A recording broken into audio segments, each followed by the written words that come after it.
Dylan, start of double overtime, you guys had been playing almost 50 minutes of game time at that point, and you played some of those locked-in team defense I've seen. It was a theme throughout the night. What was the connectedness like on that end of the floor for you guys tonight? It was great. I think that's kind of our calling card.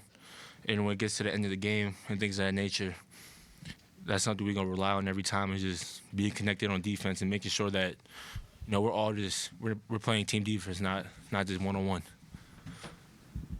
Did you figure out you were going to be starting tonight in place of De'Aaron? When did Fox? 60 minutes on the clock, I think. Yeah, like right before the meeting, 60 minutes. And I guess you've talked in games past about, I think we asked you, do you feel any kind of way knowing that if you were on a different team, maybe you'd have 40 minutes a night, and you talked about it wasn't really a thing you thought about. Mm-hmm. Now being in a position where you're starting Western Conference Finals, making meaningful minutes, what does that mean for you, especially just in your first year? It means the world. I feel like not a lot of people get this experience just to be a part of such a great organization and a great group of guys. I feel like the locker room is great. So just on the first thing you said, I wouldn't want to be anywhere else. I think this is kind of where I'm supposed to be, and just keep on just taking step after step. You've only started 4 games. Yeah. And then you start in this game. How did you mentally prepare yourself to start in a game this big? Treat it like every other game. Going with the mindset of just being me, and not kind of just taking a moment and just being kind of on the forefront and not being on my heels. That was the biggest thing, and kind of just being attack mode all the time. And do you think of the gravity of this game, the gravity of a moment? It's first team to win 4, but you're in probably one of the classic playoff games of all time to get the first one. Yeah, I think it was important for us to get the first one. Obviously, like you said, first of 4, they're the reigning champs. They're a great basketball team. But for us, we just got to keep on doubling down on kind of the execution of his game plans. You had a very interesting stat line. You had 11 rebounds, 6 assists, and 7 steals. Mm-hmm. That's just kind of being everywhere. Will you talk about the connectivity of you guys with, obviously Victor puts up massive numbers. But if you look at your stat line too, just, I'm stealing the word here, gravity, Mm-hmm. you guys and Victor, does that, benefit you in being able to do all this stuff? Yeah, definitely. I think it goes with our execution, and I think my 7 steals was kind of a team thing. It was more just rotations and just, for me, beating the right spots and just letting my instincts take over. Mitch was saying that, different guys might not have embraced kind of what they wanted to do early in the season, and it's laid that foundation for him now. Why were you so open to everything, and why do you think it's kind of paying off for you now? For moments like this, just being around 2 great point guards in Steph and Fox, and kind of just picking their brain, earlier in the season when everyone kind of didn't see the vision, I kind of saw it and doubled down on it. So just wanting to win.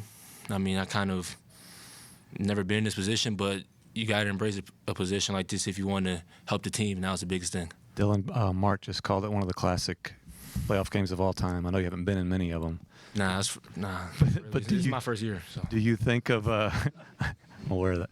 Do you think of stuff like that when you're in a game like that, when it goes to overtime and then double overtime, that this is an epic game that you're in? Nah, I'm just trying to win. That's the biggest thing on my mind. It was obviously we went to double overtime, but it's gonna be an epic game regardless. But if we don't come out with the win, it's kind of back to the drawing boards, and we got to even double down even more. So we kind of just all went in there with the mindset of 2 overtimes.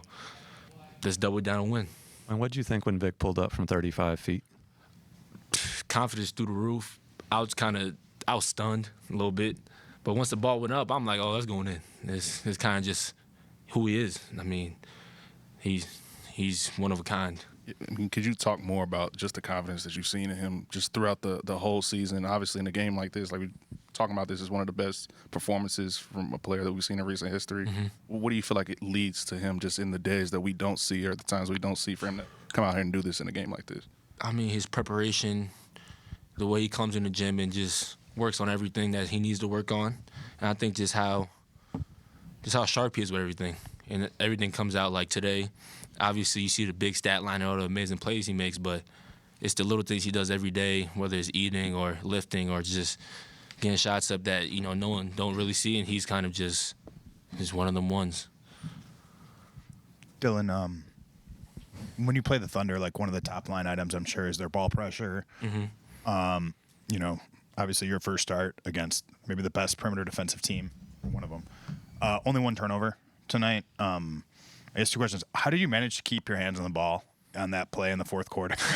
and secondly, like, just what does this do for your confidence moving forward, so that you were able to handle that level of pressure from a team like that? Yeah, I don't know how I kept the ball alive in that one play in the fourth quarter. It's more just like I can't turn the ball over. It's crucial time, and it's who wants it. And I feel like I kind of came out on top, and definitely I think it instills more confidence in me just to be me and go out there and no matter who we're playing, my biggest thing is don't turn the ball over. Dylan, this game was highly competitive. You guys imposed a lot of physicality.